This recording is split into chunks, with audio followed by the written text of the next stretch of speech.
One of them is going to be to improve radial glide.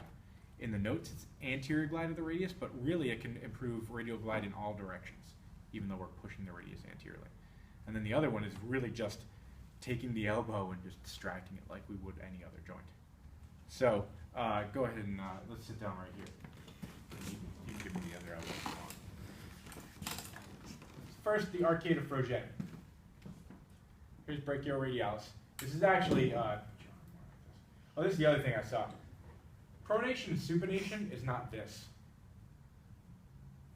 That's the whole upper extremity. This is pronation, supination.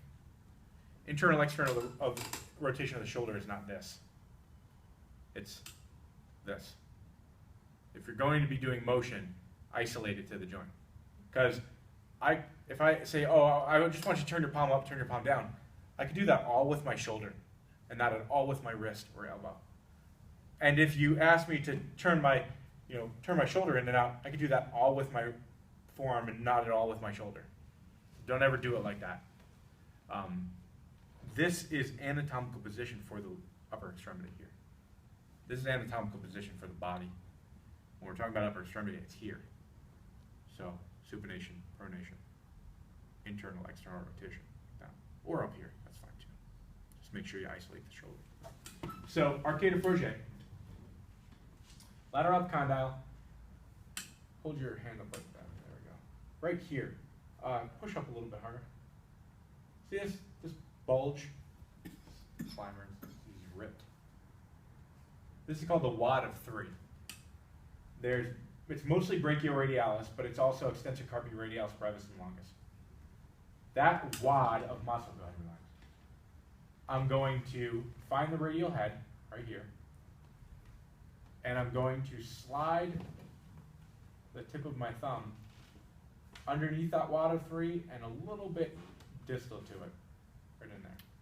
And that face is the radial nerve. I'm pushing on it, and I'm at the arcata Froget. To palpate for motion at the radius, I'm going to do the same thing, except I'm not going to go distal because that's going to be on the radial nerve. I'm going to stay right where that radial head is, and I'm pushing out of the way with my thumb, and then my index finger is grabbing the other side of that radial head. I'm just going to glide it anteriorly and posteriorly. I'm just doing this with it. Just a little bit. Just a wiggle. That's all. It's not going to move that much. And then I can supinate his hand, do that. It's not going to move as much. I can pronate his hand and do that. It's not going to move that much. I can actually just palpate the radial head and pronate and supinate his hand. And I should notice the radial head is round, but there's a little oblong bit to it, so it's not going to be perfectly circular. So when you're palpating, you'll notice a little nub there. As long as it's not moving drastically, it should be okay. The only way I know if that's moving or not moving well is if I test the other side. If it's asymmetrical, and this side is the side he has symptoms on, then I can mobilize this. Mind if I show the mobilization to you? Go ahead and stand up. So I'm showing you the way that I like to do it. There's a reason why I'm showing you this particular way, and I'd like you to do it this way. And the reason is, scoot that way a little bit. He's standing, I'm sitting. And it's like this. He's facing that way, I'm facing this way. If he was a she, it would be the exact same position for both of us. Don't do this in any other position than here. And the reason is, I got everything right here. I can distract his radius, I can move his radius. If he were seated, everything would be down here. If I were standing and he were seated, it would be a mess. If he were facing this way, the vectors are all off. I'm going to be pushing in some weird vector. Go ahead and face that way again. Here, everything works really well. It's very efficient. It's really easy for me. I can assess here. I can mobilize. I'm not in a weird position. The patient doesn't feel very awkward and like they're twisting their arm in weird ways. So please do it this way. Again, remember, I'm facing this way and he's facing the same way. I had this whole discussion in the last section, and then people did this. Where it's like, okay. And at that point, you're pushing in a weird direction. It's actually not anteriorly. It's just a weird vector. Here. And I'm going to grab around the radius, grabbing around the whole wrist, but I'm kind of pinching the radius with my hand. I'm going to distract it this way. making sure that I'm not pulling them over or anything weird like that. It's just a little bit of distraction, it's like gravity. And then my thumb is on the back of the radial head here, just like that. I pull and distract, I supinate, and I push the radial head anteriorly. So I'm doing this. Pull, supinate, radial head goes forward. The radial head goes forward by me doing this with my wrist. It's almost like my wrists are going in opposite directions as far as the rotation goes, except that I'm focusing on pushing my thumb anteriorly. So I can do a high amplitude mobilization here. There's a lot of movement going on. I can distract, supinate, push the radial head anteriorly, and oscillate there, or I can thrust.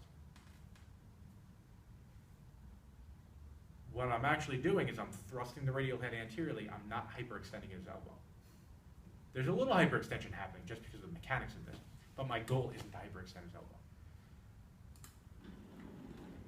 I'm not a big fan of manipulation of the elbow, mostly because there are lots of other manipulations. The two we're showing you are the easiest, the highest payoff, and probably the safest.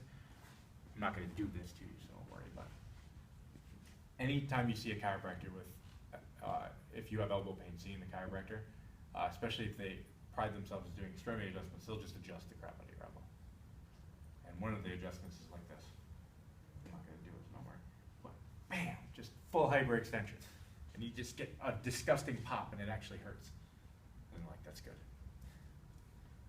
I had it done to me so many times, and I was just like, I'm not going to ever tell a chiropractor I have elbow pain again. Because they wouldn't even assess it. They would just be like, hey, okay, let me just, bam, put me in some Brazilian Jiu-Jitsu thing, and I forgot to tap out. So, the nice thing about these mobilizations is, especially the way I'm teaching them and the way Dr. Gress and Dr. Brown are going to be teaching them, they can be used as mobilizations, really. We're just improving motion here. This is nice. Elbow hurts a little bit. I'm not pushing on anything that hurts. I'm just kind of like doing a little bit of motion. This is a novel motion. He can't do this to himself. Maybe you can if you pull this hand behind your back. But this is stuff that you can't really do on your own. So even just mobilizing like this, there's nothing sexy here. I'm not looking for a pop or anything like that. I'm just mobilizing his elbow, getting a little bit of motion in there, and that can help with a lot of different things. If you want to, you can add a little bit of thrust in there. Sometimes I'll do that. I'll kind of, how's that feel? That feels really good. Do a few things. All right, I'm going to do a little bit quicker. Yeah, boom, like that. Did I get a pop? Nope, I don't care. If it pops, cool. If it doesn't pop, cool.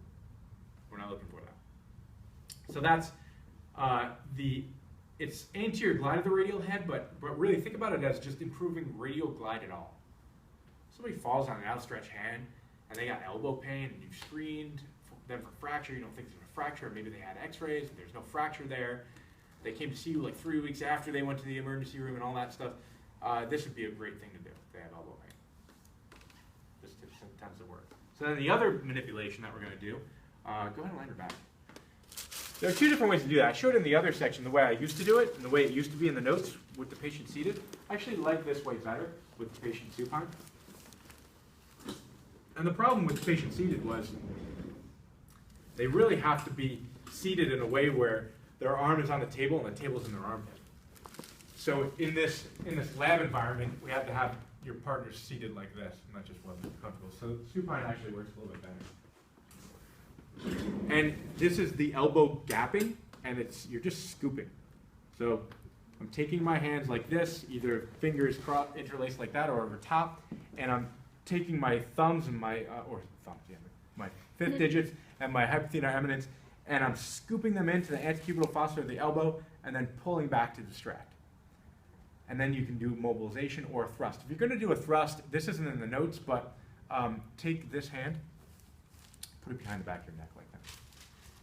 Just to stabilize, just to have the patient stabilize their neck. Because if I do a thrust, it could yank their neck a little bit. I don't think anybody ever gets hurt with that because the thrust is pretty quick. But I just do that for safety. So I'm scooping. I'm doing this motion here, bringing everything to tension, and then I can see my thumbs on the back. This is really important. I'm scooping and flexing, and we're gapping that elbow a little bit. Just like this. Or I could add a little thrust in there too. if you ever get a pop doing this, something happened wrong. Sometimes people, if I just take my hand and put it in there and do that, sometimes people's elbows pop, but it's probably not because of the manipulation, probably more the compression of your hand in there, and that will actually gap the joint. But if you get a pop when you thrust, that's weird. Maybe not something wrong happened. Some people's elbows just pop no matter what you do to them. But those are the two manipulations of the elbow. And with that patient, I did some of these. Just kind of like moved around. I could palpate the radial head and just kind of mobilize it.